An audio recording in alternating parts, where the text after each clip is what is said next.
Nag-share ka ba ng wisdom sa mga kaibigan, sa mga pamilya? Nag-share ka ba, generous ka ba sa mga natututunan mo dito sa Full Tank o kaya sa pagbabasa o sa mga ibang videos? Napakahalaga na gawin mo yon. Bakit? Tatlong dahilan. Number one,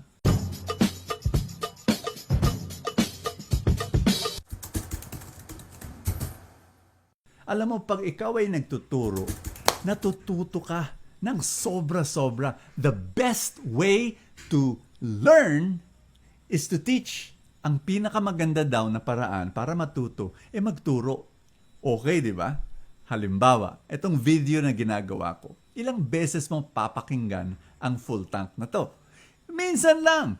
Ako, bilang teacher, ilang beses ko maririnig yung mga katotohanan na sinishare ko sa inyo. Abay, una, sinulat ko, nag-research ako, naghanda ako, nagdasal ako. Di ilang beses yun. Hinihimay-himay ko yung katotohanan. Pagkatapos nun, magre-practice ng konti. Pagkatapos nun, haharap sa camera.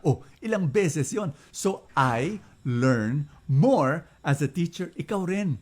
You know, i-share mo yung mga natutunan mo. Ilagay mo sa Facebook, sa Instagram, tumawag ka ng mga kaibigan sa small group mo sa simbahan, sa ministry, no? O kaya habang kumakain bilang pamilya, share your insights, your reflections, your lessons, your realizations, your inspiration. Ay nako, mabibless yung mga tao na nakikinig sa iyo, mabibless ka rin. Huwag mo sabihin na, ang mahiyain ako, Brother Bo, maski konti lang, hindi mo alam the kind of impact, yung tulong at blessing na ibibigay mo sa mga kaibigan mo, sa katabi mo, you know, even just by a few sentences, by one or two sentences, malay mo, you'll be able to inspire people.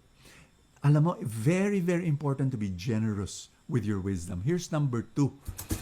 Kung ikaw ay nagtuturo sa iba o nang sinishare mo yung wisdom mo, ang nangyayari, mas lalong hihigit yung magi-intensify, lalakas yung gutom mo sa karunungan. Your desire, your hunger, your thirst for knowledge will grow. Bakit? Nasishare mo eh. Pag nagsishare ka, naghahanap ka ngayon ng bagong pwedeng ishare. Number three, ito napakaganda. When you're able to share your wisdom, ang tinatawag dyan, you're giving. Meron tayong spiritual law that covers and blankets this entire universe na kapag ikaw daw ay nagbibigay, mas lalo kang tatanggap. When you give, you receive much more. Do you understand that? What does that mean? I'll give you an example. Alam mo, share ako ng share wisdom, share wisdom, share wisdom. Alam nyo, ang dami ko na kaibigan. Di ba? Pag marami kang kaibigan, hindi ko sinasabi na meron akong hahanapin na I'm expecting something in return. Wala.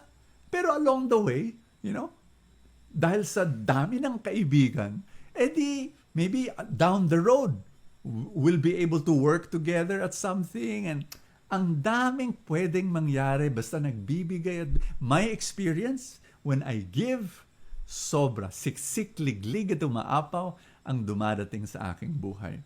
In Luke chapter 11, ito yung gospel natin ngayon, sinabi ni Jesus sa mga scholars of the law, ito yung mga religious leaders ng panahon niya, sobrang matatalino. Sinabi niya, you've taken away the key of knowledge. Hindi lang yon. Abay, you don't go in, tapos you prevent others from coming in. Kasi po, ang mga matatalinong mga tao, dalawang klase yan sa mundo. Dalawang klaseng matatalinong mga tao sa mundo. Una, yung mga tulay. Ito yung mga tulay na they're able to build bridges, you know, by sharing wisdom. Napaka-generous nila. Pero may pangalawang matatalino, yung mga pader. They build walls. Not bridges, walls. Gusto nila, sarili lang nila ang wisdom nila. Sarili lang, makasarili, and they're not able to help other people. You do not want to be that person. Can we pray together that we become more generous with what we know, and you will be blessed. In the name of the Father, and of the Son, and of the Holy Spirit, amen. Father, thank you so much for this opportunity that we have together. I pray for every person watching this video. Lord, bless mo sila ng mas maraming karunungan, mas maraming inspiration. At gusto ko, Lord, sana gamitin mo sila para mag-share ng wisdom sa ibang tao. O Lord God, and reward them abundantly for their generosity. In Jesus' name, amen. In the name of the Father, and of the Son, and of the Holy Spirit. Kung pinapanood mo to through Full Tank, maraming salamat sa mga nagsusuporta, sa Full Tank supporters. Kung hindi ka pa supporter, you can click that link na nakalagay support now. Salamat sa mga taong nagpapadala ng mga stars. And to everyone, God bless you. I will see you tomorrow.